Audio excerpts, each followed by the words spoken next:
We are live. This will be probably Friday whenever you see it. So we're kind of live on a sleepy Thursday evening in Athens.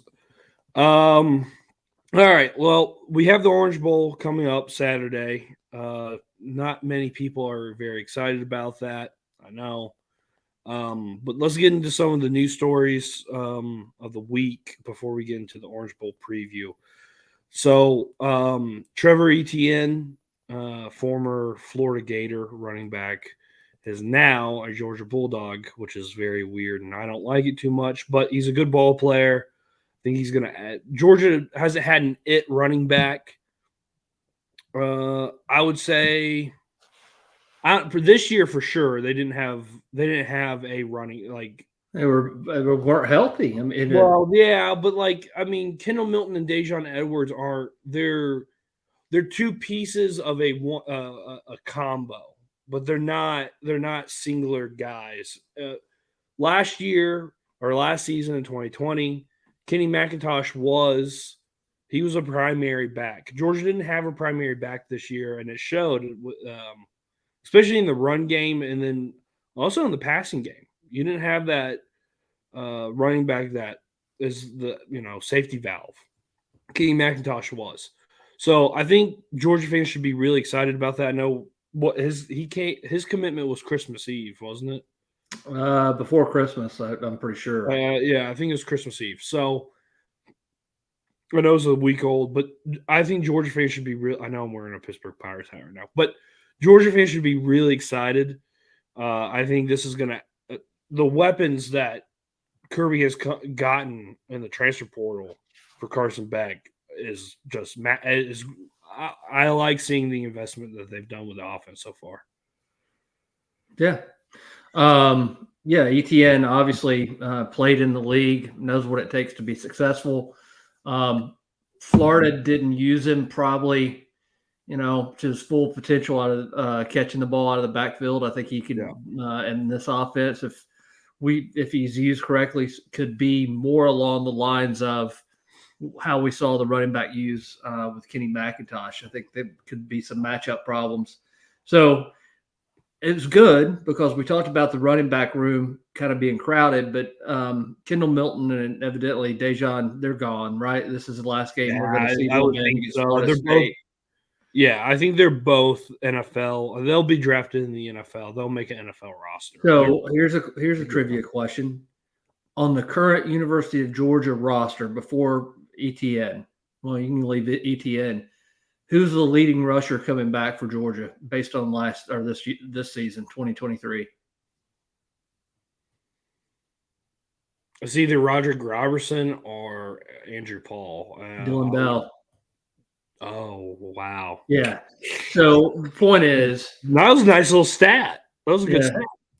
The point is we needed more depth. They're going to be young at running back, and so having a veteran presence back there is good. I watched some film of him. I obviously saw him when we played against Florida, but you broke down film, watched some of it, chopped up film, cut up film. No, but he's got some DeAndre Swift in him. I'm not saying he is a DeAndre Swift, but he sort of has that. But one area that he could improve on, and if you're going to play in Kirby Smart's team and you're going to be back, he's going to have to pick up blocking better on pass blocking. He's got to step in a hole and take on linebackers a little bit better than what he did at Florida. I'm sure that will be worked on. I'm sure that's going to be one of the biggest things that Kirby's going to ask him to do, stick his nose in there and block on pass pro or pass plays. But overall, yeah, I agree. The tall wide receiver we got out of Miami. I'm going to claim him as my guy, and I could be really wrong, but I really like Colby Young. I like him a lot. I haven't seen enough of his film, but I just know he's a big body.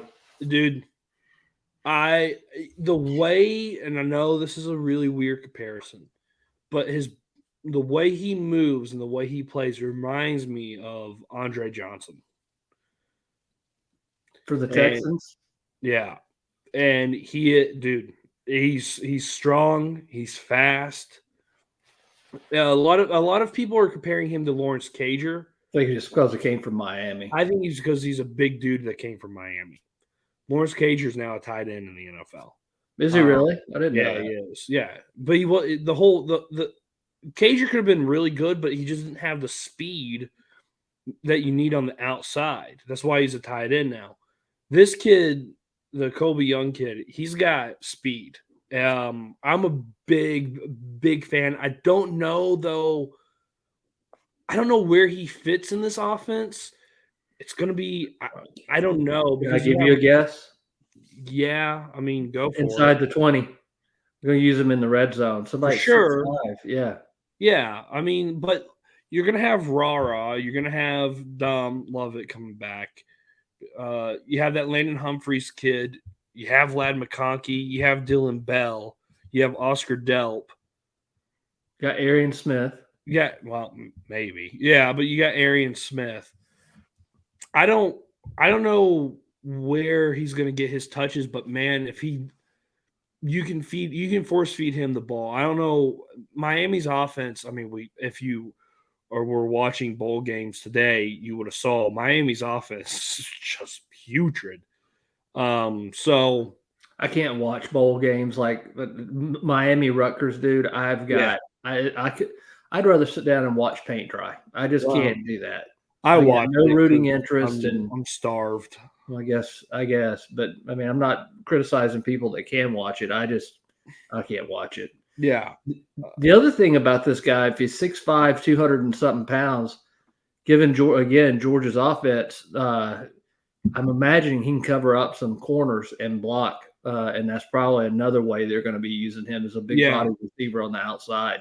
Yeah, Georgia's wide receiver. I mean, it was a criticism of Georgia for under Kirby Smart for many years about the wide receiver room. It was since Kirby. I think it was valid, and it was valid. And then things started to change whenever we got George Pickens, and things have changed. I think some things changed since we changed position coach. Hankton, wasn't that who our guy was for years? Yeah. So I think that our wide receiver room was depleted. We had to go out whenever Cager came in. We had to go in and get a transfer to even, you know what I mean? Like we hardly had anybody at wide receiver. Yeah, that season was Pickens' first season. That was his freshman year, and we didn't use him enough. And we didn't use Pickens enough. That's the frustrating thing. I don't want to completely derail our podcast here, but like George Pickens on the Steelers, I know there's been drama, but damn, they use him in a whole different way than Georgia has, or Georgia did. So, if we can, with an elite quarterback that we all think Carson Beck is, and I think he is elite, I think you would agree with that. I would. Yeah. And the weapons that Kirby has gotten on offense for him, I know you have your issues with Bobo. I have my issues with Bobo. Maybe Todd Monkey comes over in the summer and helps him out, do some homework. I don't really know. But this offense, it could be really scary and it could be really good next season. And it probably needs to be, given the schedule that we have. For sure. And I think we both agree that as a prototypical quarterback prospect, Carson Beck's the best quarterback that fits that mold since Matthew Stafford that's gone to Georgia.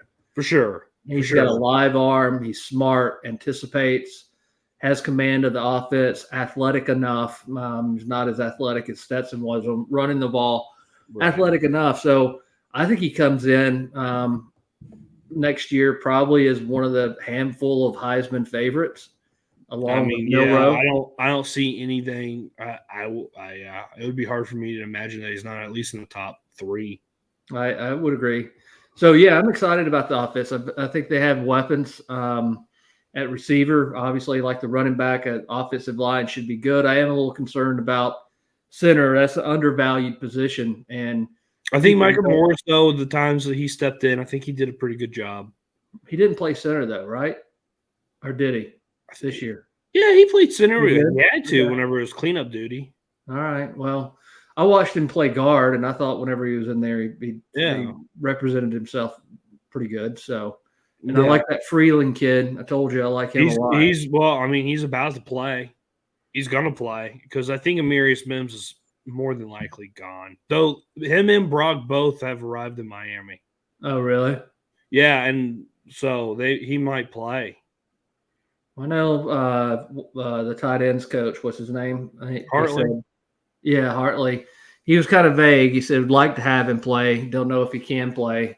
Like to see him out there, right? So isn't that the kind of the answer he gave? Yeah. I mean, there's still hope out there that Brock comes back. I doubt it, guys, but I would really like it. I wouldn't be surprised to see him out there for one or two plays and let him get a curtain call. Yeah, I would like to see him one last time in Georgia uniform. Say bye-bye. I mean, he's probably one of the best Georgia football players of all time. I would put him up there for sure. I would be hard pressed to put him past 2 national championships, unanimous All-American every year, 2-time John Mackey Award winner. Should have been 3-time. He got robbed his freshman year. Yeah, I agree. He's definitely been a good one. I hate to see him go, but yeah, we only get him for 4 years now. We only get him for about a year ever since the transfer portal. Well, you get. Well, I mean, like, look at Oscar Delt, though. You know, yeah. He sat behind Brock for what, 2 years now? Yeah, I mean, he got in a lot more this year. I mean, he played a very, very but think about when he was coming in. Not only did he have Brock Bowers, but then he had Darnell Washington that he had sit behind. Yeah. So I'm excited to see what Oscar Delt can do because I think in those games that Brock Bowers was out, I thought Delt played pretty good. So yeah, I did too. And he made some big time catches too. So he's a talented tight end. He was one of the top tight ends in the country when we recruited him, right? Yeah, and Lawson Lucky, I think, is another one. And then who's that other kid? Spurlin, isn't it? Spurlin, yeah, Pierce Spurlin. I think they're, I'm excited to see what they can do. All right, and then on the defensive side, let's talk about that real quick. Xavier, I say McLeod, you say McLeod. It looks like Cloyd to me, but I don't know. I wrote about it on Dom the Dog. Check it out. I'm about to I have a blog ready to be published as soon as we get done recording this about Florida State's quarterback's comments about Georgia. What did he say? Well, we're really getting off the rails here. Brock He's Glenn never started before, so he started talking smack. No, he started against Louisville in the ACC championship. He Oh. threw for only 90-something yards, so good job. We've played 2 SEC teams and won both of them, LSU and Florida. So you can say what you want about the SEC, but we're just as good.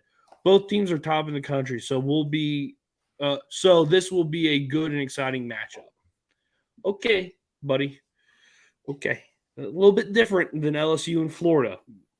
A little bit different, but okay. If Georgia shows up and motivated to play, which I think they will be, yeah. But yeah, it's going to be. I think you're going to be getting Georgia as close to full strength, and almost like they said they've been practicing like they were practicing for a playoff game. So we'll see if that holds true. If they come to play, I think they'll beat. I know we're getting ahead of ourselves, but I think they'll beat Florida State pretty handedly. Yeah, I do too. But we'll get into that conversation, I guess, later. So anyway, Xavier McLeod, he was dismissed from South Carolina in October.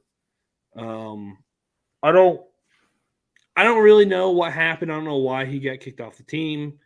Beamer said he didn't meet standards. Obviously, it wasn't enough to scare off Kirby Smart and Trey Scott. They brought him in.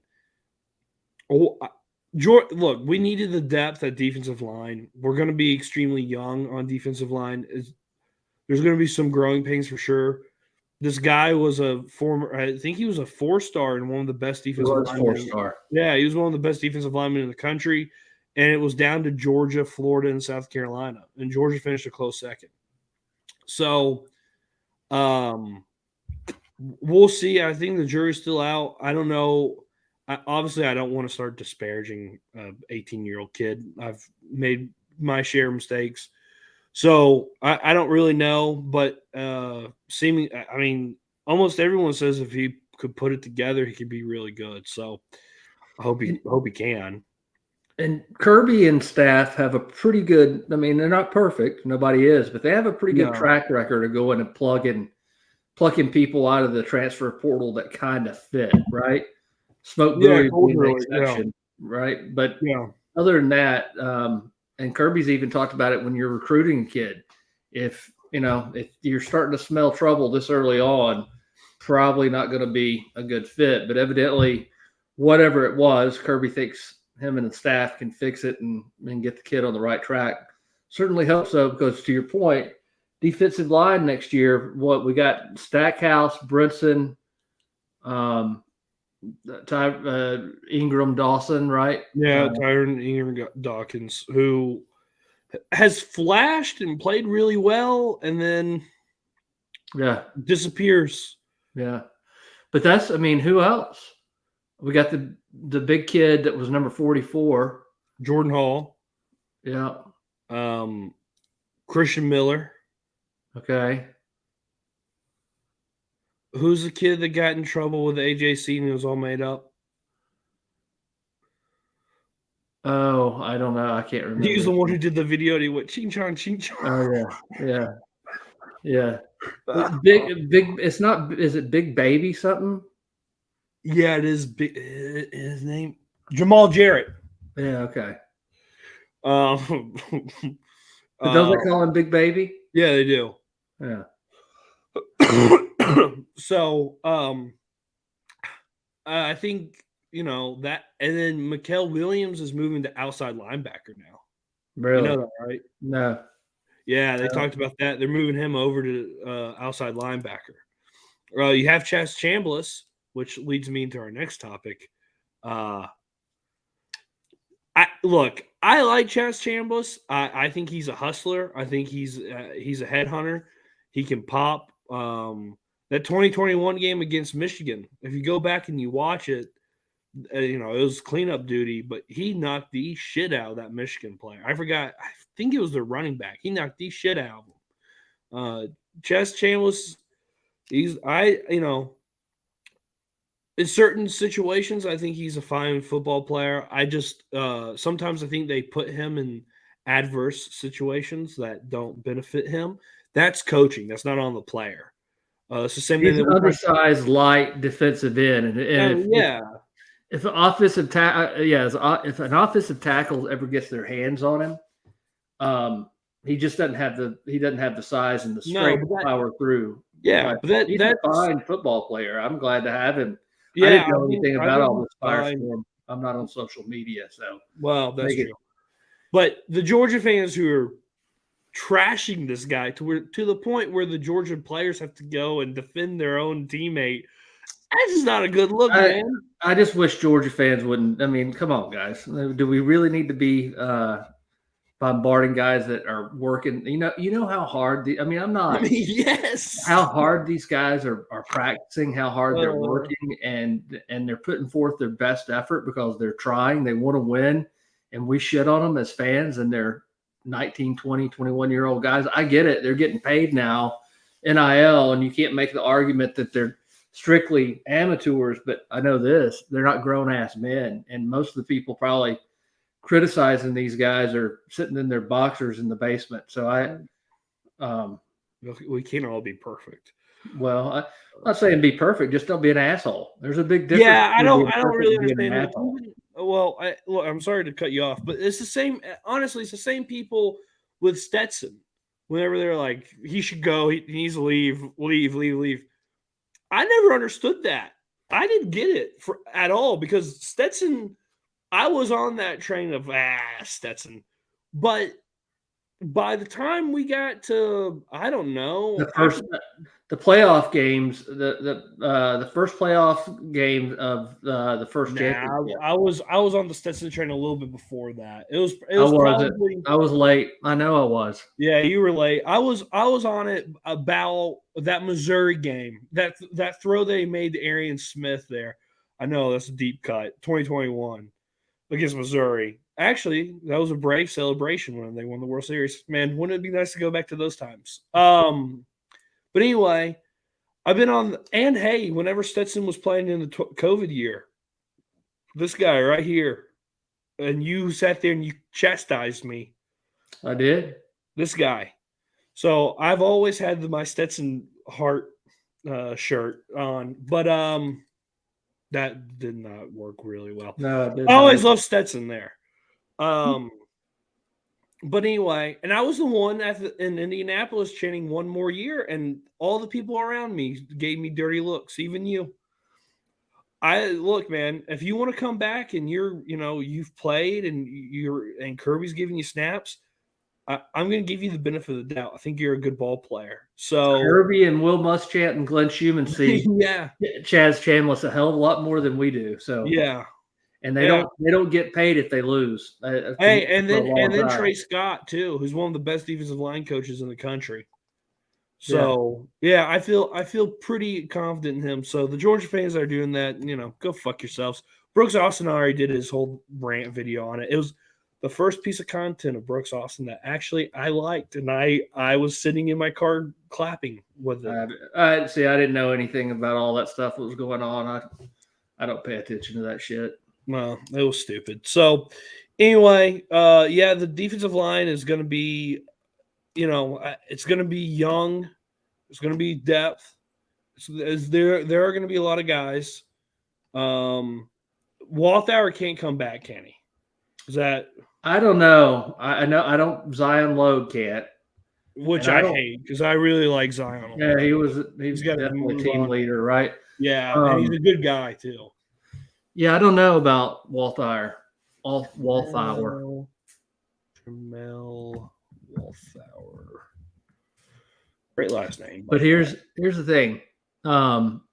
We need some guys on defensive line that can cover up some guys because our linebacker group, they may be young too. CJ Allen, Mondin will be back, but they're going to be able to run sideline to sideline. And there's some freshmen coming in that evidently are the real deal too. So Kirby and Schumann feel pretty good about that inside linebacker group. Otherwise, Pop wouldn't have left. That's what I think. Well, yeah, CJ Allen is the real deal. I've believed in him well before any of this. So Kamari did not have any eligibility. He doesn't. All right. He played in 2019. And then we don't know about Laster for sure, although we think he's probably going to go pro, right? He's probably the first cornerback selected in the draft. He should go. Bullard, Tyke, and Malachi Starks. Bullard and Malachi Starks were talking on social media with the eye emoji, which is, millennials' fancy way of saying, "Ooh, maybe keep you a mystery." So Bullard, I think, might be coming back. And then how about Julian Humphreys? Is he playing? Is he healthy enough to play in the bowl game? I don't know. The jury's still on that. And will he transfer? And will Michael Williams transfer? There's been conversations about that. Don't know. I'd be shocked that we see any more transfers until spring. Is it open all the way through spring? It closes the 4th. Okay. All right. So after the playoff games. I would be shocked if there's anyone that outside of a running back that leaves. I would be shocked. I need to at least get comfortable with the roster till spring so I know who's going to be playing. There's been so much turnover, man. I know we talked about it last time. I'm not a huge fan of all this. And I think the calendar is going to – oh, go ahead. Sorry.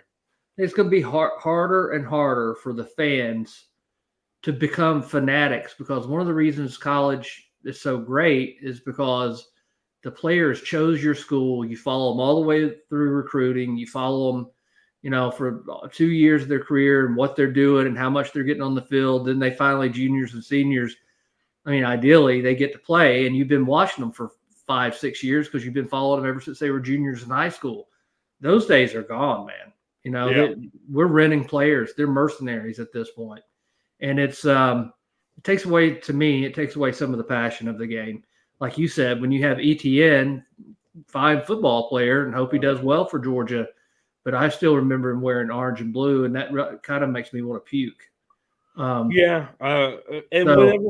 whenever Britton Cox and Jalen Kimber went to Florida, that disgusted me as much as ETN coming to Georgia. I mean, I'm going to be transparent about it, and it made me hate them more. So I Florida fans, for the first time ever, I actually agree with you.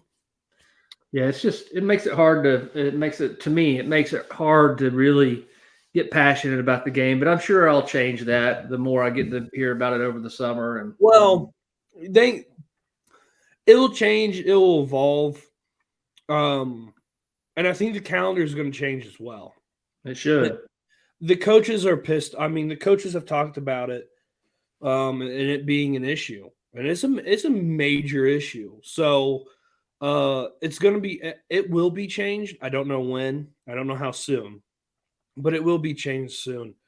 And I think probably, I don't know when it'll come. There will be restrictions on this. The only thing is, though, the players have an argument because you've opened up Pandora's box. So I don't know what this looks like 10 years from now. And the people that control college football right now, they assume that the passion and the money is going to pour in like it has been.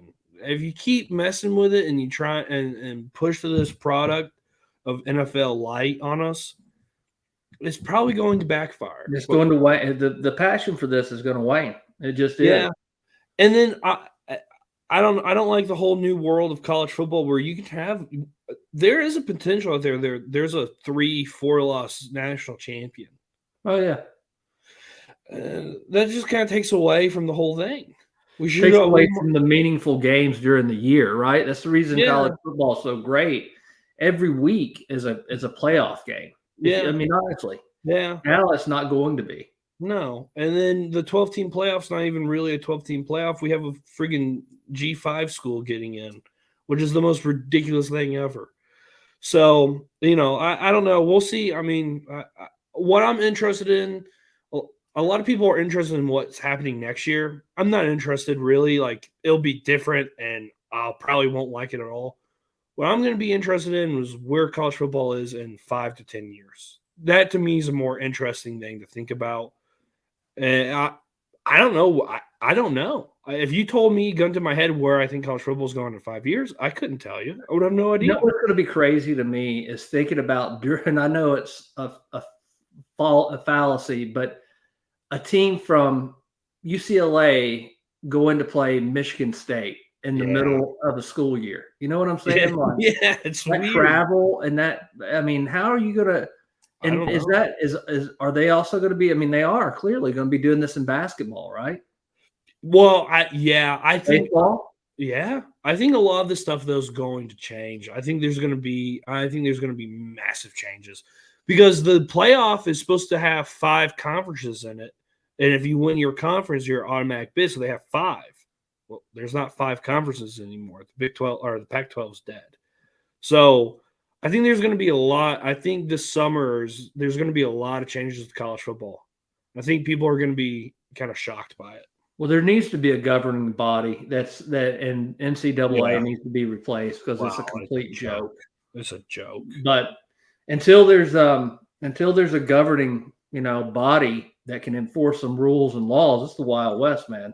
No, so, I mean, there's tampering everywhere, and then why do you think AD Mitchell's about to go play for his 3rd straight playoff game? It was tampering. He could have been at Georgia. He would have gotten the same type of money that he got at Georgia. So I agree. I don't know. That's all craziness. Anyway, all right.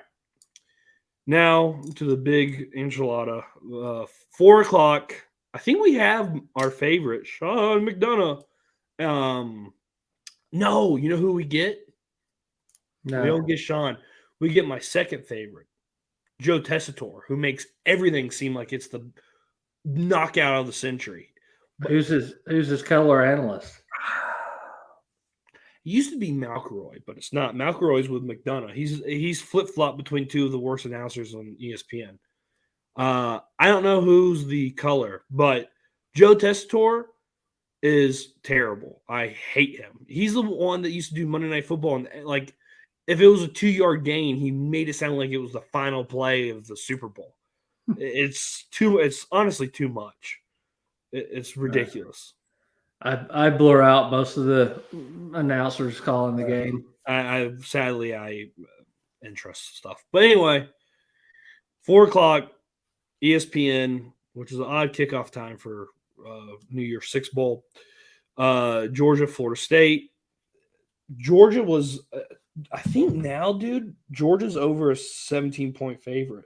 17 points. I wouldn't touch it. Too many things, and I mean, I don't gamble anyway, but too many variables going into a bowl game, especially this one. Is Florida State really going to show up and wanting to play? Have they got enough players to have any kind of impact? Georgia's a 20-point favorite. Wow. 20 points. Wow.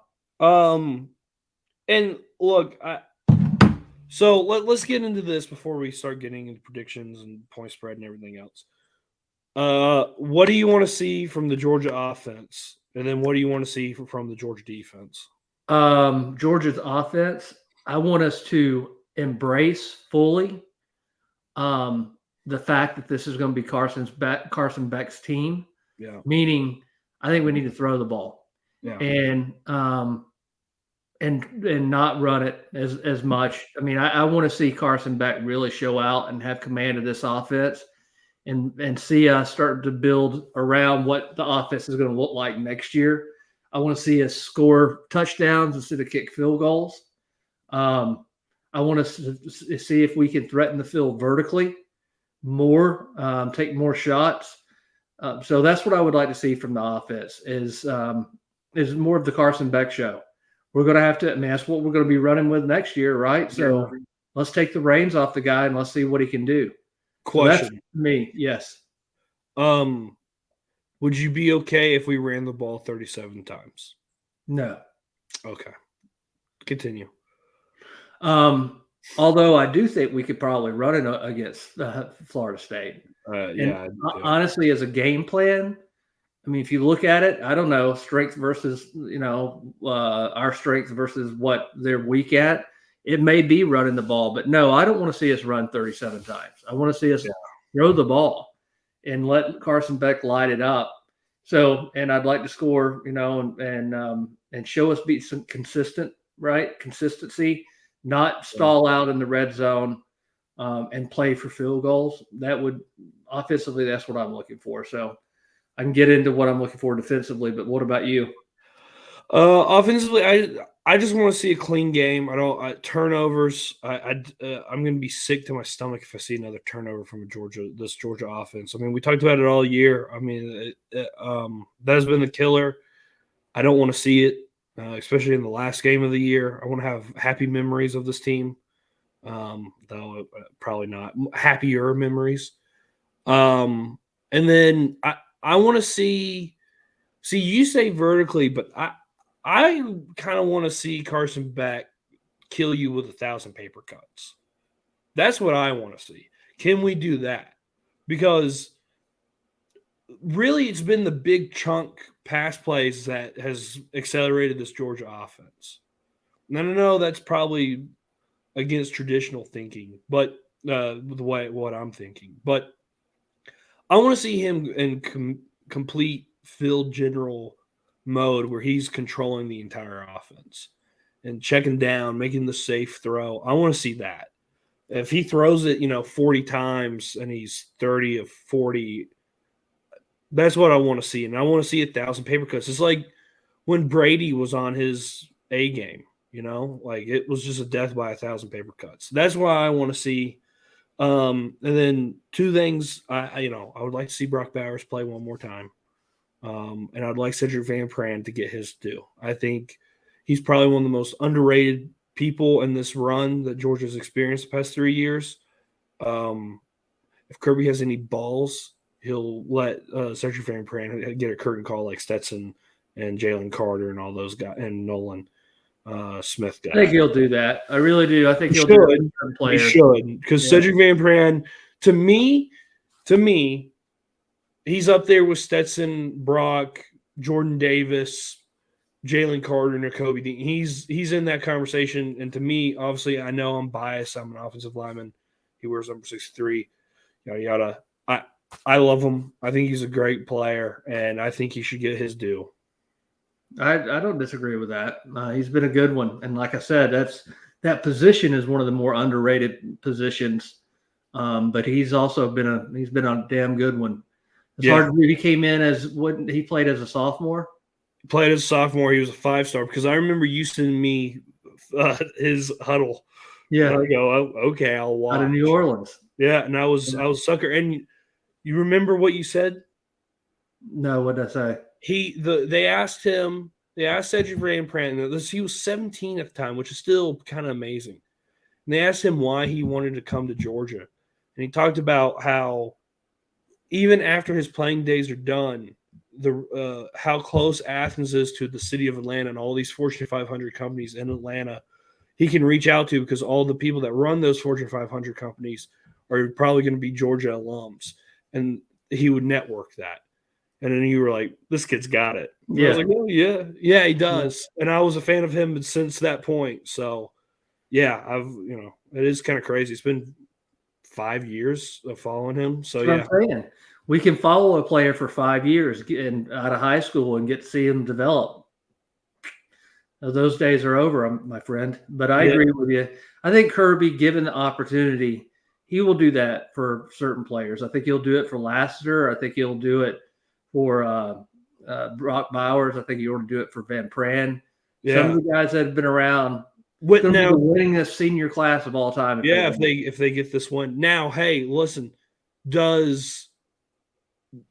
want to see Ladd get a touchdown, but does Ladd get a curtain call, or do they say, hey, you got to come back one more year to get that curtain call? If he came back, it'd be great, but I doubt. If I'm him, I mean, I don't know, but I wouldn't. He's been a good one, but this last year has been tough for him. I don't know why he'd take a chance on getting injured and not. If I was someone with him, I'd say, hey man, you got to go. I mean, but if it's going to be his last game, shoot, it helped us win. Yeah, I think Ladd's one of the greatest stories in college. One of the best stories in college football. Yeah. So, I like to see those things happen. Those would make me feel good. So, yeah. How about defensively? I'm going to tell you what I'm looking for. Yeah, go for it. I'm looking for us to play the run a little bit better, man, than what we did, especially the outside zone where we don't maintain leverage. That has been a constant killer. I'd like to see some takeaways. I'd like to be in the plus territory on takeaways. Yeah. And then that would basically be it, and force Florida State to kick field goals. And make them drive the length of the field on you and execute at a high level, because they're going to have backups all over the place. So if you can make them execute all the way down the field, don't give up anything big runs, big plays over the top, you got a chance to really make them work going down. And I just don't think they're going to be able to execute. So we got to hold them to field goals whenever they get inside the red zone, but stopping the run and playing the run a heck of a lot better than what we've done. You muted yourself. Great radio. I don't even know how I did that. You did it. So. But anyway, stop the run a little bit better than we've done all year. And it would bode well for next year. Yeah. Well, that's not going to happen. But I would, the outside run, I don't know. I think Georgia – here's the thing. I don't know. I haven't really watched a whole lot of Florida State. Like, I catch glimpses of them. I know Mike Norvell's a really good offensive mind. But to me, dude, like, this is playing – I don't even know a good comp. Like Mississippi State or something.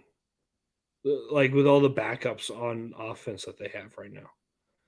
So I believe Georgia would have beat. Let me say this: with the starting quarterback before he broke his leg, and without all the players opting out on a neutral field, I think Georgia would beat the piss out of Florida State. I do too.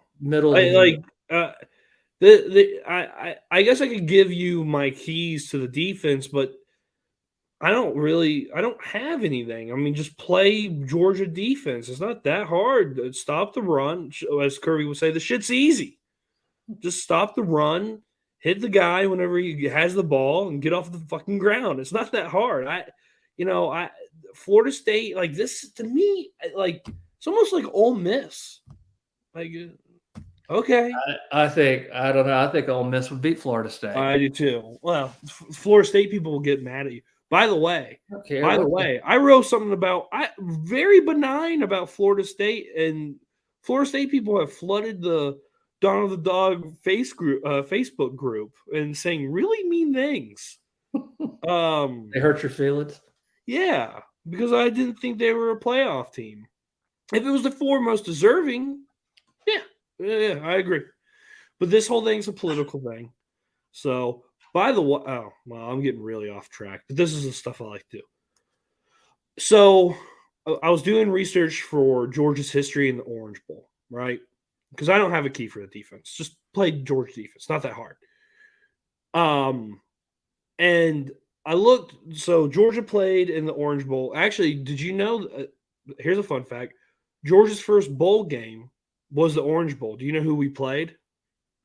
Our first bowl opponent. I'm going to take a wild guess. Virginia. TCU. Really? Yep. In 1941, it was the 41 season, 42 bowl game. But Georgia in 1959, 1960 Orange Bowl played Missouri, and they won 14-0. Now, Georgia won the SEC chain. That's the Fran Tarkenton 1959 team, right? Mm-hmm. Beat Auburn, all that. That team only lost one game, and it was out of conference. I forgot who they lost to. It was early in the season. I went and looked. So I was, thinking about that, and I was like, well, Georgia finished number 3 in the AP poll. Who finished ahead of Georgia? Because that's a really good team. It's a really good Georgia football team. Ole Miss and LSU, who didn't win the SEC, were both members of the SEC, were ranked the final week of rankings before bowl games, were ranked number 2 and number 3. Georgia won the conference, and both of them had losses in the SEC. And then, you know who was the national champion in 1959? I do not. Syracuse. Is that Jim Brown? I bet you $1 when Jim Brown played. Anyway, doesn't matter. Northeast biased, obviously.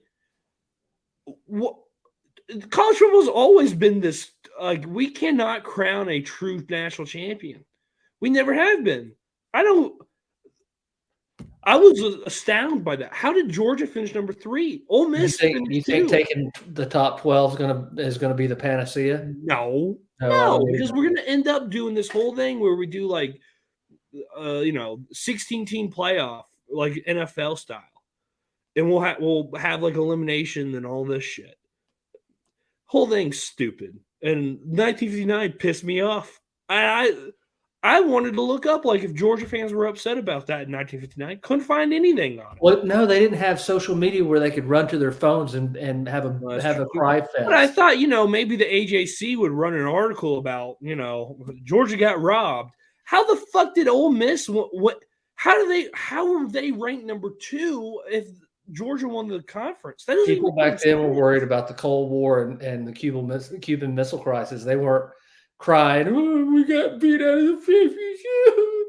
That's the problem is. We're all turned into a bunch of little bitches now at social media. I guess I would have been the bitch in 1959 screaming to. Yeah, as far as what my theory is, Georgia they controlled their destiny and they shit the bed. They didn't deserve to be in the playoffs. Shut up and win. And that's what. They played one bad game all year, but whatever. It doesn't matter. All right. So, you want to give your prediction for? I think it's going to be. I didn't know it was that big of a point spread, but I think it's going to be a blowout. I think Georgia's going to show up. I think they're motivated because I think that's what Kirby does a really good job. He's given them a mantra of sending the seniors out. A lot of these guys do have a connection with one another. I think they want to finish it the right way. most of our team is intact, right? We haven't had anybody, I also have the transfer portal, yeah. Yeah. So I think Georgia wins going away. I think it's 49-13. Wow. Well, I can see this game going two ways. I can see this being like both teams are sleepwalking, and it's just like most of these bowl games that I've watched, man. And it's not till like the second quarter that you get any points. Like the first quarter, these teams are just filling each other out, and it's a punt fest for the first 15 minutes. But I can also see Georgia just jumping and kicking their ass because they've been sitting on this for a month, and they want to prove that they are one of the four best teams in the country. Yeah. So, and I feel like, given Kirby Smart's record in those situations, I feel like Georgia should win. I'll take Georgia 45. No, I think Florida State probably scores a couple of junk points. 24, 45, 24. 24. Yeah. And who's like, do you think, is it going to be like, who's going to show up to this game? Are Florida State fans going to show up? Or is it going to be Georgia fans I would bet you there's going to be more Georgia fans making the trip than Florida State, even though it's in state. But I just think I think they're completely, their program, I'm not saying they won't be back there, but I think they're kind of demoralized about what's happened, right? Yeah. Quarterback got hurt. They didn't make it to the Final Four. All the players now don't have a reason to play. They're opting out. I think the fan base is probably a little demoralized and probably are like, we're not going to go all the way down to fucking Miami from Tallahassee. But I think more Georgia guys I think fans are going to travel. I'd like to go, but how much are the ticket prices? I was about to look that up right now. So get in price, $56, and every section in that stadium's filled, like you can get a ticket. Yeah. Tickets it would basically be like Georgia playing Ball State. That's the ticket prices. So they've come down a lot because it was what right? 300. How much? It was like $300. Yeah. So now they're down to 60, and you can get into and get a pretty decent seat. Yeah. So I think Georgia fans will make the trek. I don't know. I just think Georgia is going to have more of a fan base there and seem to be like they're in it a little bit more than Florida State. But what the hell do I know? I could be wrong on that too. Yeah, I don't know either. I will like to see Chief Osceola and Renegade. Maybe that'll be a good photo op with Farraga. Maybe he won't get killed this time. Speaking of, real quick, playoff predictions. Let's just do semifinal games because we won't. Well, we might record before, but probably not. We'll record after the new year. So I think it could be Alabama and Texas. Texas, Alabama, and Texas. It would tickle my balls if it was Alabama and Washington. That's what I'm going to be pulling for. I can't stand Texas. I'm tired of hearing that they're back. Texas is not that good. And they played an Alabama team that was a completely different. If Alabama played anybody else in week 2, they probably would have gotten beat as well. They played any of the SEC teams that they played. Yeah. So I'm really pulling for Michael Penix to do something and Washington to do something. By the way, did you know Washington offensive line won the Joe Moore Award? That award that's the dumbest award ever. But dude, when you watch those teams that play out there versus the Southeastern Conference, so the level of competition they're going against is not anything. It's not even close to the Big Ten. No. And yet they give that the offensive line. Dude, I don't know. I don't even respect the award anymore. I'm good. I think Alabama's going to turn up and win another fucking national championship is what I think. I do too. And they'll beat the dog shit out of Washington if they play them. If they play Texas or Washington, everyone's fooled by Texas. And they're like, oh, Texas is back. They're going into the SEC with all this momentum. Every time, why do we always do this?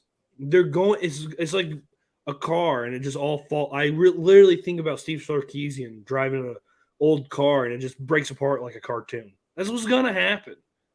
Wow. It might happen in the Sugar Bowl. It might happen in Houston in the national championship. They're not winning anything. And they'll probably choke one away. And the Texas fans on YouTube that are like, Vanderbilt, they'll come get your ass too.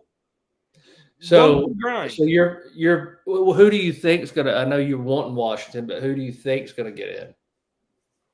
Probably Texas, but I'm pulling really hard. That's the one playoff game that I'm actually gonna watch. The Michigan Alabama, it's too painful to watch. I probably won't watch that. I'll watch the Sugar Bowl though. I think I'll watch, but I don't know. We'll see how I feel. It's been hard for me. I've just now started listening to sports radio and like dipping my toes into reading news articles in the last week. I guess it's been too hard for me to get over. Well, I identify with Georgia football as a part of myself. Well, yeah. Well, you were a two-time national champion, so I guess everyone lost their heads. I don't know. I feel fine. I think the program's on a healthy spot. It's not always easy, but whatever. That's just me. Hey, you can graduate from the University of Georgia and get a job at blogging, and then the next thing you know, you're frying chicken. Hey, who the fuck knows? My pleasure. Yeah. So, all right. Speaking of. Check out Dom the Dog. We'll have a full game preview. A blog's about to be published, so get there quick as soon as we get off. As soon as you see this, click on the website because it will be there. And I have to pump out some more blogs to get to 40 blogs in a month. So content is going to be popping off your screen. So check out Dom the Dog. And also, we're having a new writer come in, so there will be another voice. So how exciting is that? You won't have to just hear mine. So check out Dom the Dog for your shipping needs. Unishippers Atlanta, and you get on a phone call and you ask for who do you ask for? We'll ask. Have I done Pat Lampasi? No, you haven't done Pat in a while. So Pat. There you There's go. also a Missouri fan, and they're probably We really got to throw caring them some about love. Yeah, that Cotton Bowl. So, all right. Well, we'll be back. Do you want to do an instant? Well, we'll do a recap of the game Sunday or later, a couple days after. If it's really bad, probably just never talk about it. If Georgia loses, go get your own damn content. Yeah, make your own. I'm going to be in a fetal position bringing in the new year. My little passed out in the corner. All right. Well, see everybody. That's the way to end it. All right.